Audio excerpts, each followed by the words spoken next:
राधे राधे महाराज जी। महाराज जी आपके चरणों में कोटि कोटि प्रणाम। महाराज जी आज तक हमने कभी मदिरा आदि का सेवन नहीं किया और अपने मन को संतुलित रखा है जब भी किसी दोस्त या ऑफिस दोस्त ने हमें मजबूर किया है, परंतु जब हम अपने रिश्तेदारों ये सब के कारण हमें जड़ बुद्धि और पिछड़ी सोच का कहते हैं, तो इस स्थिति में मन को संभालने के लिए क्या करें?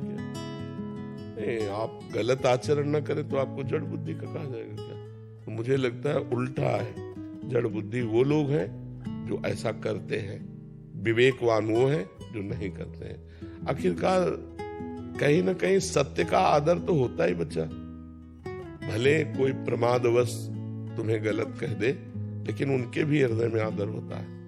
अगर सत्य जड़ बुद्धि होता है तो हमारे पास एकांतिक में प्रश्न उत्तर करने कोई आए ही ना, जड़ बुद्धि से क्या बात करें।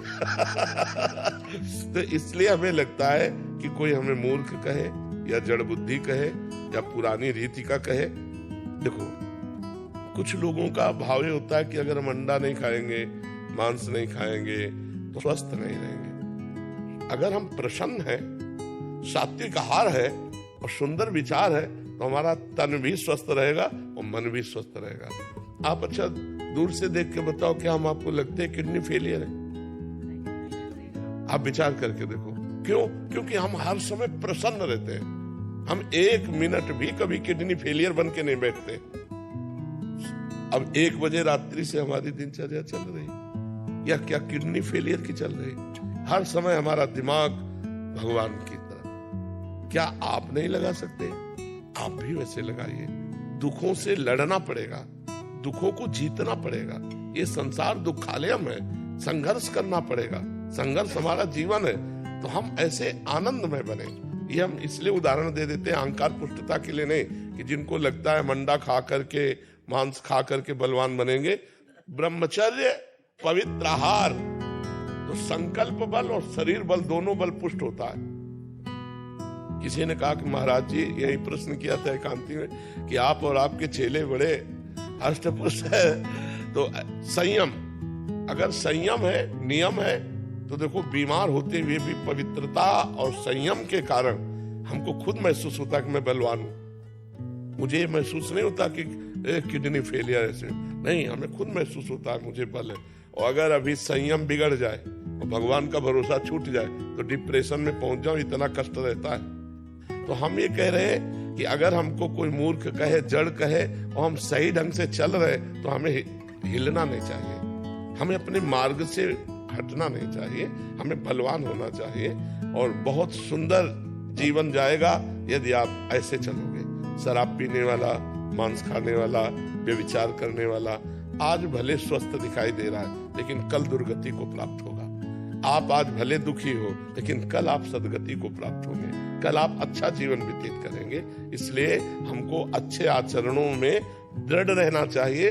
सामने वाला निंदा करे तो भी, अगर सामने वाला निंदा कर रहा मैं गलत हूं तो सुधार करना चाहिए, बुरा नहीं मानना चाहिए।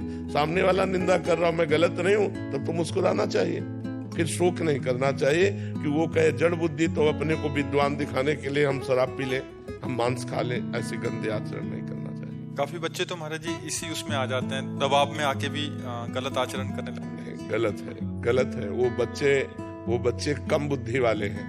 प्रवीण बुद्धि अपने जीवन को गंदा न करे। अधिकांश वैसे स्तर के हो गए ना महाराज जी। देखो, शराब जो है, एक तो शास्त्र निषिद्ध है, शास्त्र रोकता है, और दूसरी बात उसमें लाभ क्या है? प्राय हमने शराबी जनों को अपने धर्म से च्युत होते देखा है। जब आप शराब के नशे में होगे तो आपका बर्ताव ठीक नहीं होगा, आपके आचरण ठीक नहीं होंगे, आपका चरित्र पवित्र नहीं होगा। और नालियों में तो पड़े आप देखते ही, नालियों में पड़े आप देखो ना, नालियों में पड़े दिखाई देते।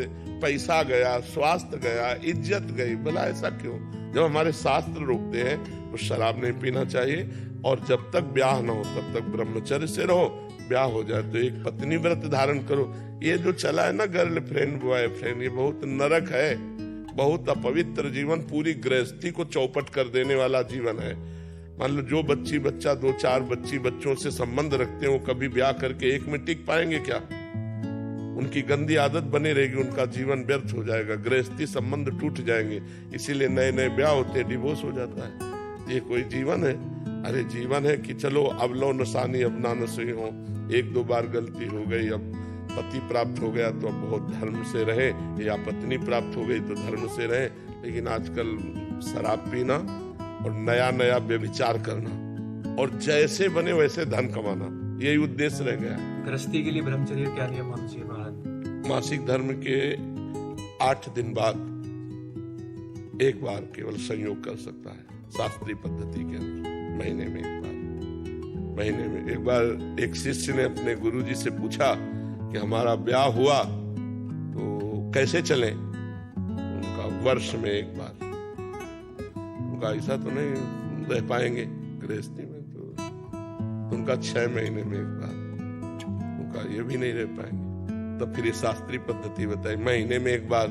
शास्त्रीय पद्धति है महीने में एक बार। अब सोचो आजकल नए नए बच्चे कितने आके बता गए कि 5 बार हस्तमैथुन, 8 बार हस्तमैथुन, ये जिंदा रह रहे हैं, यही बड़ी बात है।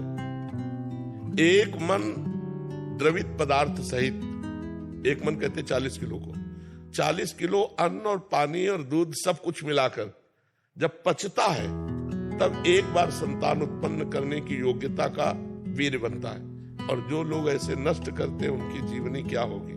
इसलिए वो ब्रह्मचारी ही माना जाएगा गृहस्थ जो एक पत्नी व्रत है, वो महीने में एक बार संयोग करता है संतान उत्पत्ति के लिए, शास्त्राज्ञा जो है। शेष समय ब्रह्मचारी। संतान उत्पत्ति का उद्देश्य नहीं है, फिर नहीं करना। फिर व्यभिचार के लिए आदेश नहीं है, नहीं शास्त्रीय आदेश नहीं है, बका उसको पाप लगेगा नहीं जी।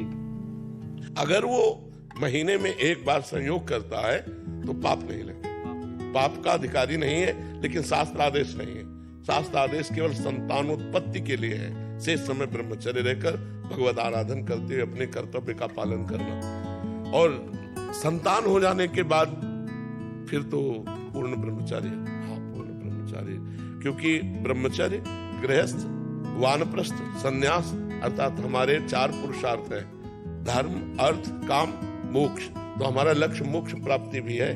वो इंद्रियों का विलास जब बंद होगा तभी तो हम मुक्त अवस्था की तरफ जा पाएंगे। तो हमको चाहिए कि 40 तक हिसाब किताब बराबर कर ले गृहस्थी का, इसके बाद भगवान की प्राप्ति का पूरा कमर कस के लग जाना चाहिए। गृहस्थी में भी रहे तो फिर बात बन जाती है। अब तो 30-40 में तो ब्याह लोग करना शुरू कर दिए, 30 में तो ब्याह करना। और हमें लगता है कि 30 तक तो 10-12 वर्ष का लड़का बच्चा हो जाता था, तो वही ठीक है।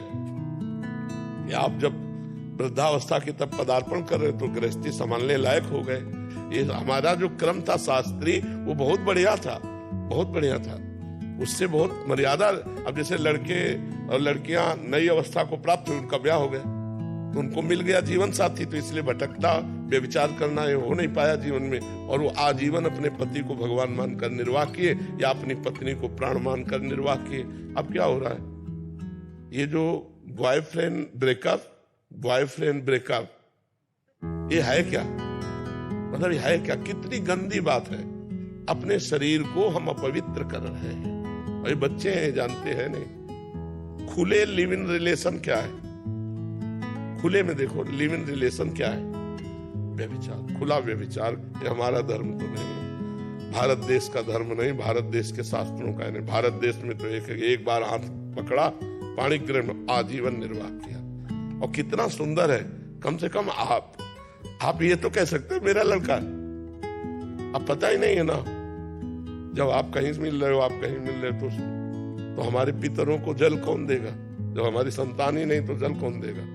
जब कुल परंपरा। इसीलिए बहुत पवित्र रखा जाता था शरीरों को कि हमारा उद्देश्य संतान उत्पन्न करना केवल भोग के लिए थोड़ी है। हमारी पितृ परंपरा है, उनका श्राद्ध तर्पण है, हमारे पितरों के उद्धार के लिए, हमारे कुल परंपरा चलाने के लिए। अर्जुन जी भगवान से कहते हैं इसी बात को कि जब योद्धा मारे जाएंगे तो स्त्रियां दूषित हो जाएंगी, स्त्रियां दूषित होंगी तो वर्ण संकर संतान होगी, वर्ण संकर संतान होगी तो पितृ को श्राद्ध लुप्त हो जाएंगे, हमारे पितर भी कैसे तरेंगे। अब ये सब कोई बातें मानना चाहिए तो भगवान की कृपा को कि आप लोग कृपा करके सुन रहे संत बातें। नहीं, कौन टीवी देखे, गंदी बातें देखे, मनमानी आचरण किए, साधु समाज या शास्त्र सम्मत बात सुनना ही लोगों को पसंद नहीं। ये तो भगवान की कृपा है कि इस समय लोग सुनना चालू कर दिए कि चलो सुन रहे हैं और मान भी रहे। हमें लगता है मान भी रहे, सुधर भी रहे, इसलिए हम बड़ा एहसान मानते हैं अपने देशवासियों का कि हमारी बात सुन रहे हैं, मान रहे हैं, हमारे ऊपर एहसान कर रहे हैं। हमारा जीवन धन्य हो रहा है कि आपका जीवन धन्य हो गया तो हमारा जीवन धन्य हो गया, हमारा बोलना सार्थक हो गया, हमारा बाबा जी बनना सार्थक हो गया। महाराज जी रील के अंदर आप ही आते हो, आप ही से कुछ दूसरा आता ही नहीं है, तो देखें ही क्या दूसरा। रील में आप ही आते हो कह रहे हैं। हाँ, भगवान की इच्छा है, भगवान ने ऐसी कृपा कर दिए कि समाज को मंगल में बनाना चाहते हैं, इसलिए वो कौन माने बच्चा साधु महात्माओं की बात है, तो कौन माने आप बताओ। अपने